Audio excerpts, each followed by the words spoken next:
नागपूरसह संपूर्ण विदर्भासाठी अभिमानाची बातमी आहे। नागपूरची युवा बुद्धिबळपटू दिव्या देशमुख हिचा प्रतिष्ठित अर्जुन पुरस्काराने सन्मान करण्यात येणार आहे। मंगळवारी क्रीडा मंत्रालयाकडून अर्जुन पुरस्कारासाठी निवड झालेल्या खेळाडूंच्या नावाची घोषणा करण्यात आली। जॉर्जियात झालेल्या फिडे महिला विश्वचषक 2025 मध्ये तिने विजेतेपद पटकावत भारतीय बुद्धिबळाचा गौरव वाढवला होता। या उल्लेखनीय कामगिरीसाठी हा सन्मान मिळणार आहे।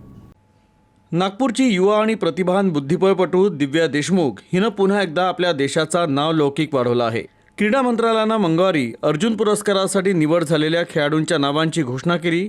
त्यामध्ये दिव्या देशमुखचाही समावेश आहे। जॉर्जियात आयोजित फिडे महिला विश्वचषक 2025 मध्ये दिव्या देशमुखने शानदार कामगिरी करत विजेतेपदावर आपलं नाव कोरलं होतं। या ऐतिहासिक कामगिरीमुळे आंतरराष्ट्रीय बुद्धिबळाच्या क्षेत्रात भारताची मजबूत उपस्थिती अधोरेखित झाली आणि देशाचा गौरव वाढला होता। दिव्याच्या या उल्लेखनीय कामगिरीची दखल घेत तिची देशाच्या प्रतिष्ठित अर्जुन पुरस्कारासाठी निवड करण्यात आली।